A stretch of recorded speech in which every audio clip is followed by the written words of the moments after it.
Peut-être quelqu'un péchera-t-il contre son prochain et lui imposera-t-on de prêter serment avec une malédiction. S'il vient de jurer devant ton autel dans cette maison, écoute-le du haut du ciel. Agis et juge tes serviteurs. Condamne le coupable en faisant retomber sa conduite sur sa tête. Mais rends justice à l'innocent en ne le traitant conformément à son innocence. Admettons qu'Israël, ton peuple, connaisse la défaite devant l'ennemi pour avoir péché contre toi. S'ils reviennent alors à toi, célèbre ton nom. S'ils t'adressent des prières et des supplications dans cette maison, écoute-les du haut du ciel. Pardonne le péché de ton peuple d'Israël et ramène-les sur le territoire que tu as donné à leurs ancêtres. Admettons que le ciel soit fermé et qu'il n'y ait plus de pluie à cause de leurs péchés contre toi. S'ils prient alors dans cet endroit et célèbrent ton nom, et s'ils se détournent de leurs péchés parce que tu les auras humiliés, écoute-les du haut du ciel. Pardonne le péché de tes serviteurs et de ton peuple d'Israël. Oui, enseigne-leur alors la bonne voie, celle dans laquelle ils doivent marcher. Et fais venir la pluie sur la terre que tu as donnée en héritage à ton peuple. Admettons que la famine, la peste, la rouille, la nielle et les sauterelles d'une espèce ou d'une autre soient dans le pays de l'ennemi, assiègent ton peuple des maladies quelconques. Si qui que ce soit, si tout ton peuple Israël fait alors entendre des prières et des supplications, parce qu'il reconnaît la blessure de son cœur, et s'il tend les mains vers cette maison, écoute-le du haut du ciel, de l'endroit où tu résides, et pardonne-lui. Agis et donne à chacun ce que mérite sa conduite. Puisque tu connais le cœur de chacun, oui, toi seul connais le cœur de tous les hommes, agis de cette manière, et ils te craindront tout le temps qu'ils vivront sur le territoire que tu as donné à nos ancêtres. Même l'étranger, celui qui n'est pas issu de ton peuple, d'Israël, viendra d'un pays lointain à cause de ta réputation. En effet, on en prendra que ton nom est grand, ta main forte et ton bras puissant. Quand l'étranger viendra prier dans cette maison, écoute-le du haut du ciel, de l'endroit où tu résides, et accorde-lui tout ce qu'il te demandera. Ainsi, tous les peuples de la terre connaîtront ton nom et te craindront, comme le fait Israël, ton peuple. Amen. Et ils sauront que ton nom associé à cette maison que j'ai construite. Admettons que ton peuple sorte pour combattre son ennemi en suivant tes directives. S'il adresse alors des prières à l'Éternel, les regards tournés vers la ville que tu as choisie et vers la maison que j'ai construite, en honneur de ton nom, écoute du haut du ciel leurs prières et leurs supplications, et fais leur droit. Admettons qu'ils pêchent contre toi, puisqu'il n'y a aucun homme qui ne commette pas de péché, et que tu sois irrité contre eux au point de les livrer à l'ennemi, et qu'il les déportera dans un pays ennemi, lointain ou proche. Verset 47. S'ils se mettent alors à réfléchir dans les pays où ils seront exilés, s'ils reviennent à toi et t'adressent des supplications dans le pays de ceux qui les auront déportés, en disant « Nous avons péché, nous avons commis l'injustice, nous avons fait le mal. » Amen. Amen. Merci, que Dieu soit béni. Amen, amen. Amen. Ici, c'est Salomon qui est en train de dédicacer le temple. Il a fini la construction et il se met devant le peuple, il appelle tout le peuple et il commence à prier le Seigneur, il commence à consacrer le temple à Dieu. Alléluia. Et voilà les paroles que Salomon déclare. Voilà ce que Salomon fait de ce temple. On a vu ce matin que ce qui était consacré appartenait à Dieu. On a vu ce matin que ce qui était sacré était du domaine divin. Alléluia. Et Salomon, lorsqu'il a construit ce temple dans sa pensée, il a construit ça pour Dieu. Et lorsqu'on revient encore dans ces histoires d'étymologie, on repart un peu dans l'étymologie du mot temple, on se rend compte que ça veut dire sacré. Donc le temple est sacré. Le temple est consacré à Dieu. Et tout ce qui se trouve dans le temple devient aussi sacré. Alléluia. Et ça, c'est un principe que Salomon avait compris. Salomon avait compris que tout ce que je mets dedans, là, puisque je vais inviter Dieu, quand Dieu va descendre, tout ce qui se trouve dans ce temple va être sanctifié, va être mis à part, à cause de la présence du Seigneur. Rien que par sa présence, les choses qui seront dans le temple vont être mises à part aussi. Alléluia. Amen. Et je bénis le Seigneur parce que ce sont des réalités que lui il avait compris en son temps, que nous, l'apôtre Paul va nous expliquer. Amen, amen. 1 Corinthiens 6 au verset 19, il dit, « Ne savez-vous pas que votre corps est le temple du Saint-Esprit » Il dit, votre corps est le temple du Saint-Esprit qui est en vous, que vous avez reçu de Dieu, et que vous ne vous appartenez point à vous-même. Il dit donc, depuis que vous avez reçu Jésus, depuis que Dieu est venu résider en vous, vous ne vous appartenez plus à vous-même. Vous appartenez à Dieu. Alléluia. Vous appartenez à Dieu. Vous êtes la propriété de Dieu. La Bible dit que lorsque Dieu tient quelque chose dans ses mains, personne ne peut ravir ça. Si tu es entre les mains de Dieu, personne ne peut te toucher. Et il faut être conscient de la présence du divin dans nos vies. Et quand on n'est pas conscient de cela, c'est comme ça que le diable peut nous manger, nous ravager, faire de nous ce qu'il veut, parce qu'il sait que nous ne sommes pas conscients de la présence de Dieu en nous. Alléluia. Il dit, votre corps est le temple du Saint-Esprit. Vous ne vous appartenez plus à vous-même. Pourquoi est-ce qu'on lutte comme ça? Pourquoi on se bat? Pourquoi on se bat? Pourquoi on... Que quelqu'un m'aide à poser la question à son voisin, qu'est-ce que tu viens chercher ici? Maintenant, il t'a répondu quoi? Hein? Il a dit quoi? Mon Dieu. L'autre a dit quoi? L'amour. Le Seigneur. La connaissance. Le royaume. Mais pourquoi vous avez peur?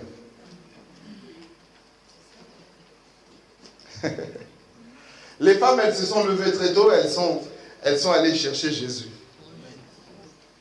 Au tombeau, elles sont allées chercher Jésus. Elles y arrivent comme ça, et puis tout d'un coup, boum, l'ange apparaît. Elles ont pris peur comme pas possible. Je ne sais pas si elles se sont cachées ou quoi, mais elles ont pris peur. Et tout d'un coup, l'ange leur pose la question. Vous venez chercher qui? Pourquoi vous cherchez le vivant parmi les morts? Mais j'aime bien la phrase d'après. L'ange leur dit, pour vous, ne craignez point. Il dit, n'ayez pas peur, parce que vous avez une bonne raison d'être là. Et vous, c'est pareil, n'ayez pas peur. Vous avez une bonne raison d'être là. Il dit, pour vous, ne craignez point, parce que vous... Vous avez une bonne raison d'être là. C'est pas tard. L'ange leur dit, pour vous, ne craignez point, parce que vous cherchez...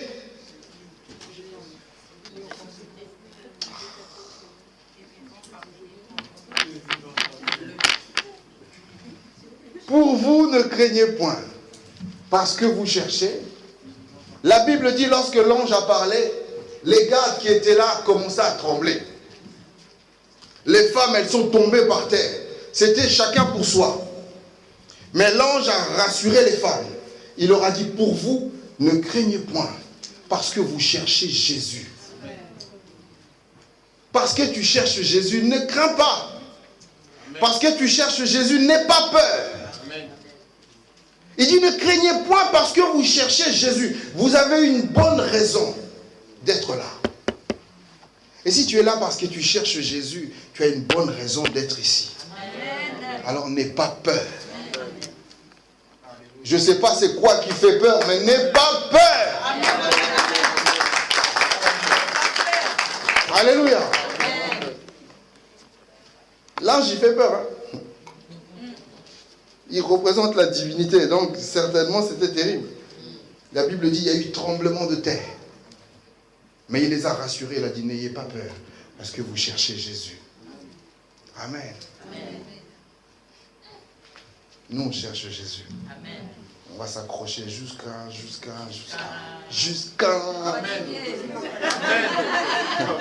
Amen. Il est merveilleux. Amen. Tout ce qui est dans le temple est sanctifié. Tout ce qui est dans le temple appartient à Dieu. Tout ce qui est dans le temple est justifié. Alléluia. Amen. Et nous sommes le temple. Et on va relire Salomon, parce que Salomon, au moins, lui, il avait compris. Alors, Salomon, il dit, le verset 31, il dit, si quelqu'un pêche contre son prochain, et qu'on lui impose un serment pour le faire jurer, s'il vient jurer devant ton autel dans cette maison, écoute-le des cieux et agis. Alléluia. La maison des dieux, c'est-à-dire cet endroit que Dieu a mis à part. Lorsque tu cries à lui, parce que cette maison c'est toi. C'est là que ça devient un peu, lorsque tu cries à Dieu, donc tu t'enfermes. La Bible dit, tu t'enfermes dans ton coin. Tu t'enfermes dans ta chambre. Et tu parles à ton Dieu. Alléluia. Amen. Et lorsque tu cries à ton Dieu, il t'entend, il t'écoute. Le Seigneur Jésus dira ceci. Si vous demeurez en moi, demandez-moi tout ce que vous voulez. Sans exception. Il dit tout ce que vous voulez. Pourquoi? Parce que vous êtes dans le temple. Aussi longtemps qu'on est dans le temple, on peut demander tout ce qu'on veut à Dieu.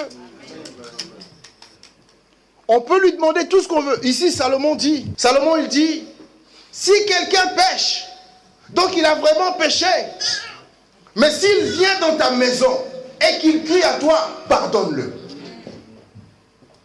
Alléluia. Il dit, pardonne-le. Salomon avait compris cette histoire de sens sacré. Il dit, toi, tu es quelqu'un de sacré. Lorsque quelqu'un vient de l'extérieur et fuit, vous savez, la chanson qu'on a chantée ici, Jésus est ressuscité, vraiment ressuscité.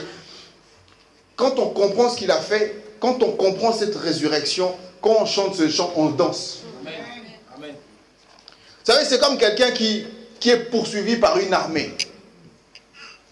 Poursuivi par une armée avec des armes terribles. Et quelque part dans la ville, il y a une petite maison. Et cette petite maison, c'est l'ambassade de son pays. On le course par une armée. Mais dès lors qu'il mettra ses pieds dans cette petite maison, même s'il n'y a pas de clôture, mais dès qu'il met ses pieds dans cette maison qui appartient à son pays, on ne peut plus le toucher. Et lorsque Jésus est ressuscité, il nous a transportés dans son royaume, nous dit la Bible. On ne peut plus te toucher. Jésus est ressuscité, il nous a emmenés avec lui. On n'a plus à avoir peur. On est dans le temple, on est dans le sacré. Et les profanes ne peuvent pas entrer. Alléluia. Ils ne peuvent pas entrer. Jésus nous a transportés avec lui. Amen. Il dit même s'ils pêchent du haut des cieux, pardonne. Alléluia. Parce qu'il va venir dans ta maison, pardonne. Amen. Alléluia. Amen. Prenons conscience, bien-aimés, nous sommes sacrés. Amen. En Jésus, nous sommes sacrés. Amen. Nous sommes mis à part. Amen. Alléluia. Amen. Le verset 33. Donc on voit que dans la maison de Dieu, ce qu'on vient de lire là, vous développerez à la maison parce qu'on ne peut pas tout lire. Dans la maison de Dieu, on vient trouver le pardon. Donc tu pêches, mais quand tu cries à Dieu de tout ton cœur, comme on l'avait lu récemment, avec un cœur sincère, quand tu cries, tu rentres dans sa maison, il te pardonne. Le verset 33 dit, quand ton peuple d'Israël sera battu par l'ennemi, échec sur échec, pour avoir péché contre toi. Vous vous souvenez de l'histoire d'Akan, non? Akan pêche, Israël part en guerre et ils sont battus. Il dit, pour avoir péché contre toi, s'il revient à toi et rende gloire à ton nom, s'il t'adresse des prières, des supplications dans cette maison, exauce-le des cieux et pardonne le péché de ton peuple Israël et ramène-le dans le pays que tu as donné à leur père. Amen. Alléluia. Amen. Il dit, ton peuple a péché contre toi. Il part en guerre. Échec sur échec. C'est-à-dire, ta vie, rien ne marche, rien ne fonctionne. Parce que consciemment, tu as péché contre Dieu. Salomon dit, si tu reviens de tout ton cœur à l'Éternel, tu rentres dans ta chambre de tout ton cœur, tu te mets à genoux, tu cherches ton Dieu, tu te répands, tu prends ton cœur, tu l'ouvres à Dieu. Tu dis, Seigneur, pardonne-moi de tout cœur. Tu ressors de là, tu pars en guerre, tu auras la victoire. Amen. Parce que la victoire se trouve dans la maison de l'Éternel. Alléluia. Amen. La victoire, elle est dans la maison de l'Éternel. Elle est dans le sacré. Vous savez, la victoire, elle ne s'obtient pas sur le champ de bataille. La victoire s'obtient dans la chambre. Non. Josué était sur le terrain en train de se battre. Mais la Bible dit, il y en a un qui était retiré dans un coin. Moïse. La Bible dit, quand lui faisait ça, Josué gagnait. Quand il faisait ça, Josué perdait. La victoire de Josué était cachée quelque part. La victoire est cachée dans la maison de Dieu. Elle est cachée dans le sacré. Si on ne se prépare pas en conséquence, lorsqu'on vient, c'est zéro. Alléluia. Il dit, si ton peuple a péché, il part d'échec en échec. Mais lorsqu'il revient à toi de tout ton cœur, accorde-lui la victoire. Amen. Alléluia. Et le Seigneur Jésus, il dit, nous sommes plus que vainqueurs. Amen. Plus que vainqueurs. Donc,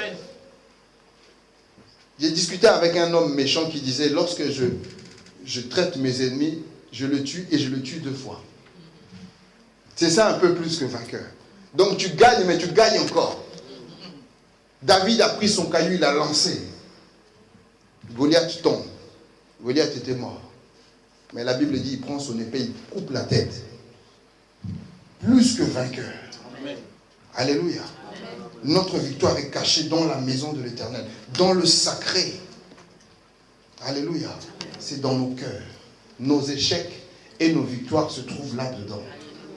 Tout dépend de comment nous sommes avec Dieu à l'intérieur. Comment tu parles à Dieu à l'intérieur. Salomon dit, s'il vient dans ta maison et qu'il crie à toi, Amen. Pardonne. Amen. Mais cette maison-là, c'est ton cœur. Comment tu cries à Dieu dans ton cœur. Alléluia. Et Dieu rassure ceux qui sont à lui, il leur dit, ne craignez rien. Si tu es dans sa maison, ne crains rien. Si tu as peur, quelque part, peut-être que tu n'es pas vraiment dans la maison. Parce que dans la maison, tu es en sécurité. Amen. Un enfant qui est dans sa maison peut faire des grimaces à quelqu'un qui passe dans la rue, il sait que la personne n'entrera pas. Dieu, je suis en sécurité. Vous êtes en voiture, vous roulez, l'enfant il est là, il tape, il fait des grimaces. Il sait que l'autre ne pourra pas venir jusqu'à là. Mais quand toi tu es dans la maison de l'Éternel, tu sais que tu es en bonne relation avec ton Dieu. Pourquoi as-tu peur? Amen. Pour vous, ne craignez rien. Parce que vous cherchez Jésus. Amen. Alléluia. Amen. Le verset 35. Verset 35 dit, quand le ciel sera fermé et qu'il n'y aura point de pluie à cause de leur péché. Vous voyez que c'est toujours le péché. Il dit à cause de leur péché. Donc Salomon, il avait bien réfléchi, il était sage. Il a dit, il n'y a aucun homme qui ne pêche pas. Puisque Dieu veut qu'on lui fasse un endroit où il va rencontrer l'homme. Parce que le temple, c'est juste un lieu de rencontre. Parce que Dieu n'habite pas là. C'est un lieu de rencontre. Il dit, dans ce lieu de rencontre, il faut que je maximise le temps. Il faut que ça aille vite. Il faut qu'on dise à Dieu, voilà, si on vient, il ne faut pas trop le laisser le temps de réfléchir. Vous comprenez? Il dit à Dieu, donc, le contrat, c'est, si quelqu'un vient dans cette maison et que toi aussi tu viens, tu dois faire ce qu'on te demande. C'est ça le contrat. Il dit, si quelqu'un rentre dans cette maison, Dieu, il faut que tu fasses. Parce que quelqu'un qui vient ici, c'est quelqu'un qui croit en toi. Quelqu'un qui vient ici, c'est quelqu'un qui te cherche. Quelqu'un qui vient ici, c'est quelqu'un qui veut que sa situation change. Quelqu'un qui vient ici, c'est quelqu'un qui accepte qu'il y a des échecs, il veut passer à la victoire. Alléluia. Il dit donc, Dieu, le contrat, il est simple. Quand quelqu'un court dans cette maison, c'est qu'il y a un problème. Donc toi, tu dois agir. Alléluia. Alléluia. Salomon était très sage. Il dit, à cause de leur péché, si le ciel est fermé, donc si tu es énervé, tu es vraiment énervé contre lui, mais s'il vient dans ta maison, exauce-le. Il dit, tu es en colère contre la personne. C'est la sécheresse. Le ciel fermé, c'est la sécheresse. Vous savez, parfois dans la vie, on a l'impression que, en fait, lundi, ça ne va pas. Mardi, le ça ne va pas, il double. Mercredi, le ça ne va pas, il triple. Tu te dis, mais ça va être comment dimanche? Si déjà mercredi, c'est comme ça, mais dimanche, ça va être comment? Donc tu pars de ça ne va pas en ça ne va pas. De mal en mal. C'est ça le ciel fermé. C'est-à-dire à un moment donné, tu t'arrêtes, tu dis, mais est-ce que Dieu m'écoute? Est-ce que Dieu existe? Mais si Dieu existe, pourquoi je suis comme ça? Il y a un bien-aimé qui avait posé la question à un homme de Dieu, il dit, pasteur, mais si Dieu est Dieu, pourquoi le diable est diable? Ah, sa question est profonde. Il dit, mais si Dieu est Dieu, mais pourquoi le diable est diable? C'est-à-dire, à un moment donné, tu te poses la question, tu te dis, mais Dieu, si tu es Dieu, pourquoi le diable est diable? Pourquoi il me fait ça? Pourquoi il me touche comme ça? Le ciel est fermé. On a l'impression que Dieu n'écoute plus, que Dieu est occupé. Dieu est sourd. Il est en train de prendre un verre quelque part avec quelqu'un. Dieu ne parle plus, il n'agit pas. Rien ne va. Mais Salomon a dit, même si tu es dans cet état, Dieu, si cette personne vient dans ta maison, tu dois ouvrir le ciel. Amen. Tu dois ouvrir le ciel. Il dit, c'est le contrat du sacré. C'est le contrat du sacré. Tu dis que cet endroit est consacré. Consacré à quoi? À régler nos problèmes. Ce lieu ici est consacré à régler les problèmes. Amen. Alléluia. Il dit, si tu viens ici, Dieu, tu dois agir. Il faut que le ciel s'ouvre. Amen. Ah, je bénis Salomon. Je bénis Salomon. Parce que nous sommes ce temple-là. On n'a plus besoin de prendre le train, de prendre l'avion. Dès lors que ça ne va pas, on rentre dans notre lieu secret. Nous savons que nous sommes consacrés. Vous savez, un consacré se comporte d'une certaine façon. On a vu le matin, on a dit à la mère de Samson, tu ne prendras pas d'alcool. Tu ne mangeras pas des choses impures. Parce que l'enfant qui est en toi est consacré. Parce que celui que tu portes est mis à part. Donc tu dois faire attention. Un consacré fait attention à sa vie. Parce que nous savons que nous sommes consacrés, il arrive un moment où on se retire. On va chercher Dieu tout seul. On se met dans un coin, on ferme les yeux, on dit Seigneur, pourquoi ça? Pourquoi ça et pourquoi ça? Alléluia. Pourquoi est-ce que le ciel est fermé? Mais vous qui cherchez Jésus, ne craignez pas. Amen. Parce que dès lors que vous criez à lui, il intervient. Amen. Le verset 37, il dit, quand la famine, la peste, la rouille, la nielle, les sauterelles, d'une espèce ou d'une autre, seront dans le pays, quand l'ennemi assiégera ton peuple dans son pays, dans ses portes, quand il y aura des fléaux, des maladies quelconques, si un homme, si tout un peuple d'Israël fait entendre des prières et des supplications, que chacun reconnaisse la plaie dans son cœur. Je relis, hein? Peut-être que vous n'avez pas lu comme moi. Il dit que chacun reconnaisse la plaie dans son cœur et étende les mains vers cette maison, exauce le des cieux. Il dit quand toute espèce de maladie, il n'a même pas cité, il dit toutes sortes de maladies, toutes sortes de maladies. Vous savez, dans ce qui est sacré là, ça cache beaucoup de choses. Il Il y avait un roi, tellement à un moment donné, il s'était gonflé d'orgueil. Il a dit, bon, je peux faire les choses, le sacrifice là, je peux le faire tout seul. Il rentre dans le temple, dans un endroit qui est consacré. Dans un endroit où Salomon a dit, si le malheureux vient, si quelqu'un qui pleure vient, si quelqu'un qui manque vient, si quelqu'un qui souffre vient, si quelqu'un a des problèmes vient. Lui, il n'avait aucun problème. Il rentre dans ce temple, autant orgueilleux, c'est moi, quoi. Il rentre dans le temple.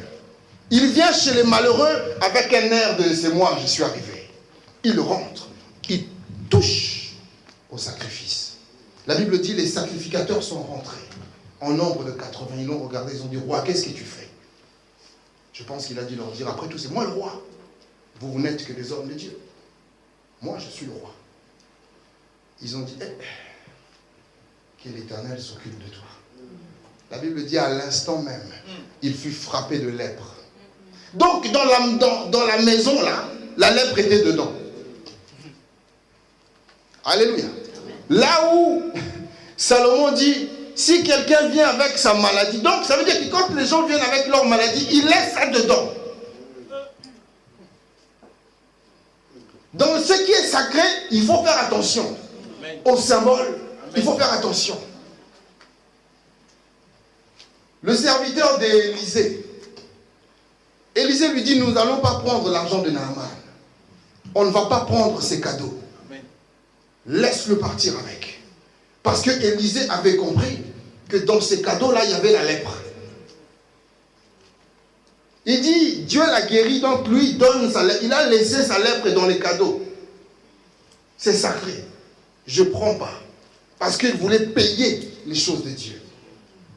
Élisée a dit, on ne prend pas. Il veut nous payer, on ne prend pas. Parce qu'on ne nous paye pas. Géasi tellement, il voulait de l'argent cupide. Il a dit, mais tu comprends rien, Élisée. Cet homme a beaucoup d'argent. Je vais y aller quand même. Avec ou sans toi. Élisée était le maître. Géasi était serviteur d'Élisée. Il suivait. Géasi a dit, je veux en faire comme ma tête. Je vais faire selon moi. La Bible dit, il a rattrapé Naaman. Il a dit à Naaman, mon maître a dit, donne-moi les cadeaux. Il a pris les cadeaux. Il a caché en plus. Et il va voir Élisée. Élisée lui dit, mais tu sais, quand tu es parti le voir, mon esprit était là-bas. Je te voyais. Lui dit, comment tu n'étais pas là? Élisée lui dit, je te voyais. Quand tu as pris les cadeaux, j'ai vu. Puisque tu as pris les cadeaux, prends aussi la lèpre. La Bible dit, il fut frappé de lèpre. Dans ce qui est sacré, il faut faire attention. Parce que quand les gens viennent avec leur maladie, la maladie là, elle va bien quelque part. Quand les gens viennent avec leur pauvreté dans le temple, cette pauvreté va bien quelque part. Quand ils viennent avec leurs problèmes, ces problèmes vont bien quelque part. Quand tu entres dans la maison de Dieu, tu dois faire attention. Le Seigneur est en train de faire un travail dans la vie de quelqu'un, tu te moques. Mais le démon qui sort là, parce que tu t'es moqué, viendra chez toi. Si c'est un démon de pauvreté, il viendra chez toi. Si c'est la maladie, elle viendra chez toi. Alléluia. Et Salomon avait compris ça. Il a dit, si quelqu'un vient avec toutes sortes de maladies, il dit, dans cette maison, Dieu, le contrat est que tu guérisses. Le contrat que tu dois guérir. Alléluia. La Bible dit, par ses meurtrissures, nous sommes guéris. Donc c'est déjà payé, c'était signé. Il a dit, si quelqu'un entre ici, tu guéris. Alléluia. Pourquoi vous craignez? Nous sommes dans le temple. Nous, on n'est pas dehors, nous sommes dedans. Nous sommes le temple. Alléluia. Verset 41. Donc, on a compris que dans la maison de Dieu, il y a la guérison. Vous connaissez ce chant, non? Dans la maison de mon Père, la paix, il y a la... Voilà. On peut en citer comme ça. Il y a la paix, il y a l'amour, il y a la... Dans la maison de Dieu, il y a tout ce que l'homme cherche. Le verset 41 dit, Quand l'étranger, qui n'est pas de ton peuple, d'Israël, viendra d'un pays lointain à cause de ton nom, car on saura que ton nom est grand, ta main est forte et ton bras est étendu quand il viendra prier dans cette maison, exauce-le. La maison de Dieu est une maison d'adoption. Alléluia. C'est-à-dire quelqu'un vient avec ses problèmes. Quelqu'un vient avec sa culture. Quelqu'un vient avec sa façon de penser bizarre. Quelqu'un vient avec sa façon de s'habiller bizarre. Quand il viendra, donc quand il vient rentrer dans le sacré va s'occuper de lui. Amen. Salomon a dit, tu t'occuperas de cette personne. Quand il mettra ses pieds dans cette maison, tu dois l'exaucer à cause de ton nom. Alléluia. Vous avez lu comme moi, non? Il dit à cause de ton nom. Salomon a fait signer un contrat exceptionnel à Dieu. Un CDI. Parce que jusqu'à maintenant, Dieu le fait. Jésus est descendu et il a compris que ce temple était trop loin. Et il a voulu nous donner à tous la possibilité d'entrer dans ce temple. Il a dit, bon, puisque vous ne pouvez pas entrer dans ce temple, moi j'entre en vous. Vous devenez le temple. Il nous a donné la possibilité de prier n'importe où. De crier n'importe quand. Attendez, il y a une suite.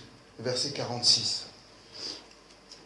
Il dit, quand ils pécheront contre toi, car il n'y a point d'homme qui ne pêche, quand tu seras irrité contre eux, et que tu les livreras à l'ennemi, qui les emmènera captifs dans un pays ennemi, lointain ou rapproché, s'ils rentrent en eux-mêmes, dans le pays où ils seront captifs, s'ils reviennent à toi et t'adressent des supplications dans le pays, ceux qui seront emmenés captifs, et qu'ils disent, nous avons péché, nous avons commis des iniquités, nous avons fait le mal, s'ils reviennent à toi de tout leur cœur, de toute leur âme, dans leur pays ennemi, qui les ont emmenés captifs, s'ils t'adressent des prières, les regards tournés vers leur Père que tu as donné, j'en suis où? Vers la maison que j'habite. Voilà, il faut que je mette mes lunettes. Voilà. On est où?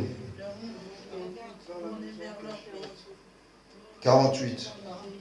S'ils reviennent à toi de tout leur cœur et de toute leur âme dans le pays de leurs ennemis qui les ont emmenés captifs, s'ils t'adressent de prières, les regards tournés vers leur pays que tu as donné à leur père, vers la ville que tu as choisie et vers la maison que je t'ai bâtie en ton nom, exauce des cieux du lieu de ta demeure leurs prières et leurs supplications et fais leur droit. Alléluia.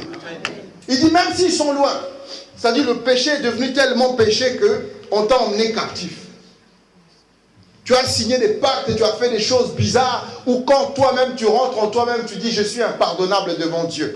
Salomon dit depuis là-bas, depuis là où on t'a enfermé, si tu cries à Dieu de tout ton cœur, Dieu va intervenir. Ça veut dire qu'il n'y a aucun péché que Dieu ne puisse pardonner. Son désir est que tu entres en toi-même et que tu acceptes ton état.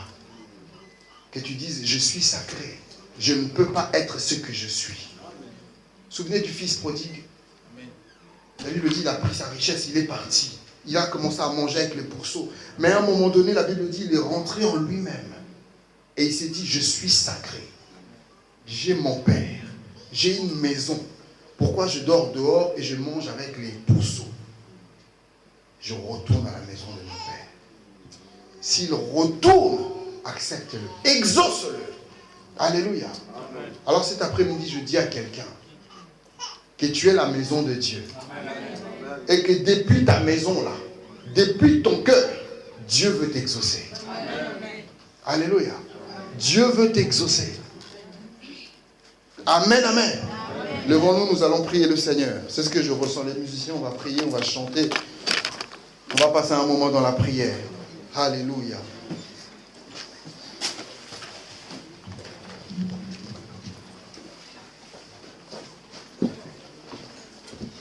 Il y a beaucoup trop de choses qui nous font peur.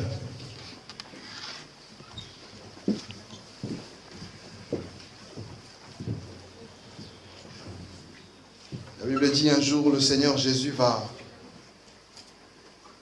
faire un tour au temple. Il va trouver des marchands de pigeons, des marchands de bœufs. Il va trouver toutes sortes de choses. Ces gens étaient là pour faire tourner le temple quelque part. Mais leur commerce était devenu plus important que Dieu lui-même. Jésus arrive dans cet endroit. Il le regarde. Il dit, mais c'est censé être une maison de prière. Il dit, c'est censé être la maison où Salomon a dit, exauce du haut des cieux. Mais vous, vous empêchez même les gens d'entrer dans cette maison. La Bible dit, il va se faire un fouet. Et il va commencer à frapper. Et il va commencer à chasser. Il en dit, libérez cet endroit. Laissez les opprimés entrer. Laissez ceux qui ont besoin entrer.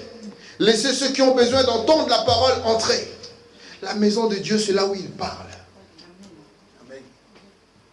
C'est là où Dieu parle. C'est là où Dieu enseigne. C'est là où Dieu guérit. C'est là où Dieu bénit. C'est là où il fait du bien.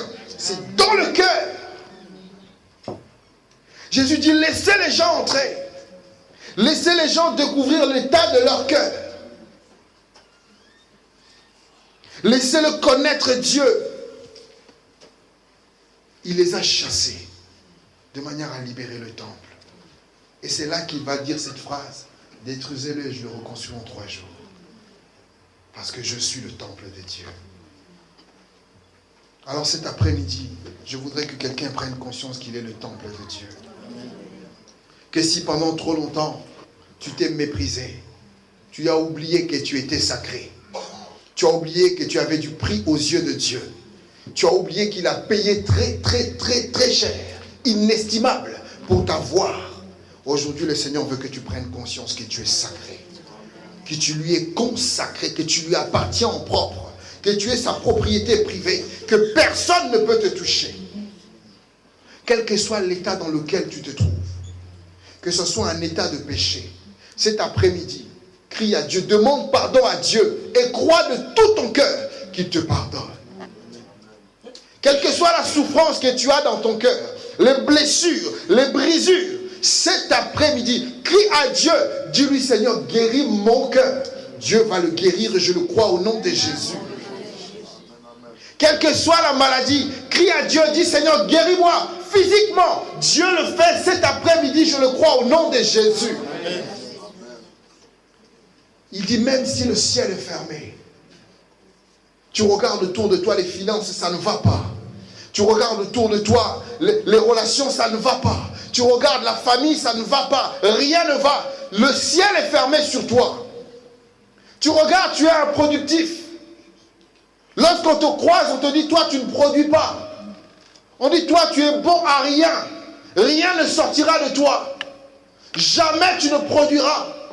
Mais la Bible dit, parce que tu entres dans la maison de l'Éternel, il est obligé de t'exaucer.